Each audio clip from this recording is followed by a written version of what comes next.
కేంద్ర జనగణనలో భాగంగా చేపట్టిన స్వీయ గణన ప్రక్రియలో సాంకేతిక లోపాలు బయటపడుతున్నాయి. భద్రాద్రి కొత్తగూడెం జిల్లాలోని భద్రాచలం పట్టణానికి సంబంధించిన జియో కోడింగ్ లో పొరపాట్లు ప్రజల్లో అయోమయానికి దారితీస్తున్నాయి. భద్రాచలం పట్టణం తెలంగాణ రాష్ట్రంలో భాగమే అయినప్పటికీ స్వీయ గణన కోసం ఆన్లైన్లో నమోదు చేసుకునే సమయంలో స్థానికులకు సమస్యలు ఎదురవుతూ ఉన్నాయి. జిల్లాను ఎంపిక చేసి జియో లొకేషన్లో తమ ప్రాంతాన్ని సెలెక్ట్ చేయాలనుకుంటే జియో కోడింగ్ తెలంగాణ రాష్ట్రానికి మాత్రమే పరిమితం చేయబడింది అనే సందేశం వస్తోంది. దీంతో భద్రాచలం తెలంగాణలో లేదన్న అనుమానాలు వ్యక్తమవుతున్నాయి. ఇంకా ఆశ్చర్యకరమైన విషయం ఏంటంటే గూగుల్ మ్యాప్స్ లో కూడా భద్రాచలం కొన్నిసార్లు ఆంధ్రప్రదేశ్ ప్రాంతంగా చూపెడుతోంది. దీంతో ప్రజల్లో మరింత గందరగోళం నెలకొంది. స్వీయ గణన ప్రక్రియలో పాల్గొనాలనుకునే ప్రజలు నమోదు చేయలేక ఇబ్బందులు పడుతున్నారు.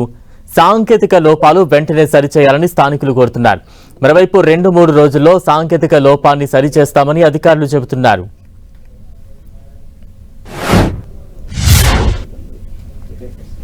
స్వీయ గణన ప్రక్రియలో సాంకేతిక లోపాలపై పూర్తి సమాచారం మా ప్రతినిధి సైదులు అందిస్తారు. దక్షిణ అయోధ్యగా పేరుగాంచిన భద్రాచలం పట్టణం ఇప్పుడు తెలంగాణలో ఉందా, ఆంధ్రప్రదేశ్లో ఉందా? ఇది ఇప్పుడు ఒక సందేహం.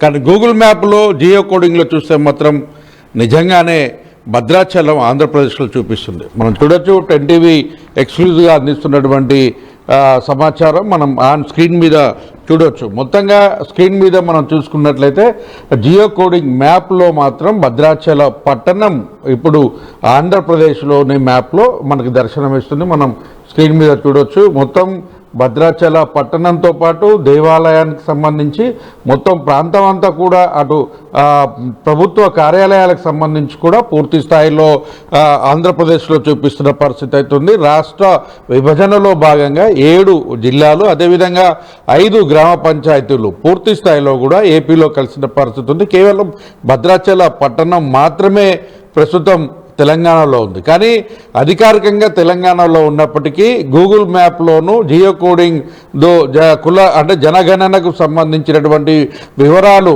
పొందుపరిచేందుకు భద్రాచల పట్టణ ప్రజలు మొత్తం కూడా ఆన్లైన్లో మొత్తం ఆ వివరాలు పొందుపరిచేందుకు ప్రయత్నిస్తే వారికి ఊహించని ట్విస్ట్ ఎదురైంది. ఎందుకంటే భద్రాచల పట్టణం ప్రస్తుతం ఇప్పుడు ఆంధ్రప్రదేశ్లో చూపిస్తుంది. అప్పుడు ప్రభుత్వ కార్యాలయాలు కూడా ఆంధ్రప్రదేశ్లో ఉన్నట్లుగానే చూపిస్తున్న పరిస్థితి అవుతుంది. దీంతో ఒకసారిగా అవాక్ అయినటువంటి భద్రాచల పట్టణ వాసులు అటు తహసీల్దార్ని కావచ్చు, ఉన్నతాధికారుల దృష్టికి ఈ విషయాన్ని తీసుకొని వెళ్ళిన పరిస్థితి ఉంది. అయితే ప్రాథమికంగా ఇది జియో కోడింగ్ జియో కోడింగ్లో ఆంధ్రప్రదేశ్లో చూపించినప్పటికీ మొత్తంగా ఇది తెలంగాణలో భద్రాచల పట్టణం దేవాలయం ఉందని చెప్తున్నారు. దీనికి సంబంధించి అటు గూగుల్ తోనూ అదేవిధంగా ఉన్నతాధికారుల దృష్టికి తీసుకెళ్లి సమస్యను పరిష్కారం చేస్తామని కూడా అటు చెప్తున్న పరిస్థితి ఉంది. కానీ మొత్తంగా చూసుకున్నట్లయితే మొత్తం ఇప్పుడు భద్రాచల పట్టణానికి సంబంధించి పూర్తి స్థాయిలో కూడా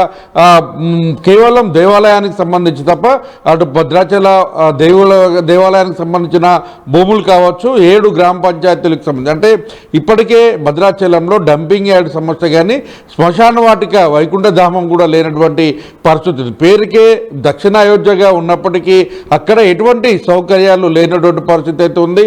అక్కడ అభివృద్ధి జరగాలి అంటే 5 గ్రామ పంచాయతీలు తిరిగి తెలంగాణలోనే అంటే భద్రాచల పట్టణంలో కలిపితే తప్ప అక్కడ సమస్యలు మౌలిక వసతుల కల్పనకు ప్రభుత్వం కూడా ఏం చేసే పరిస్థితి లేదు. ఇప్పటికే ఇరు రాష్ట్రాల ముఖ్యమంత్రులు రేవంత్ రెడ్డి, చంద్రబాబు నాయుడు ఇద్దరు సన్నిహితంగా ఉన్నప్పటికీ ఆ సమస్యను పరిష్కారం చేయాలని చెప్పి ఇప్పటికే వ్యవసాయ శాఖ మంత్రి తుమ్మల నాగేశ్వరరావు అనేక దఫాలుగా అటు సీఎం చంద్రబాబు నాయుడు ఇటు రేవంత్ రెడ్డికి కలిసి వినవించిన పరిస్థితి. అదేవిధంగా రాజ్యసభలోనూ అటు ప్రతిపక్ష పార్టీకి సంబంధించిన ఎంపీ వద్రాజ రవిచంద్ర కూడా ఈ సమస్య పైన పోరాటం చేస్తున్న పరిస్థితి. మరోపక్క అటు కవిత మొన్ననే తెలంగాణ జేఏసీ ఉద్యోగ సంఘాల నేతలు కూడా ఆందోళన కొనసాగించిన పరిస్థితి. అయితే ఇవన్నీ ఒకవైపు జరుగుతున్నప్పటికీ ఇప్పుడు జనగణనకు సంబంధించిన అంశాల్లో మాత్రం ఈ 5 భద్రాచల పట్టణం కూడా ఆంధ్రప్రదేశ్లో దర్శనమివ్వడంతో ఒకసారిగా అవాకైన పరిస్థితి కనిపిస్తుంది. ఓవరాల్గా ఈ సమస్య పరిష్కారం కావాలంటే కేంద్ర రాష్ట్ర ప్రభుత్వాలు జోక్యం చేసుకుని ఆ సమస్యను పరిష్కారం చేయాలని కూడా స్థానికులు కోరుతున్న పరిస్థితి అయితే ఉంది. మొత్తంగా ఇప్పుడు కరకట్ట నిర్మాణం జరగాలన్నా మరోది మౌలిక వసతులు కల్పించాలన్నా ఏం జరగాలన్నా 5 పంచాయతీలు తిరిగి తెలంగాణలో కలపడం, ఇప్పుడు జియో ట్యాగ్లో గూగుల్లో దర్శనమిస్తున్నట్టుగా భద్రాచల పట్టణాన్ని కూడా తెలంగాణలోనే ఉంచినట్టుగా అధికారులు చర్యలు తీసుకోవాలని కూడా స్థానికులు కోరుతున్నారు. కెమెరామెన్ విజయ్తో సైదులు 10 టీవీ ఖమ్మం.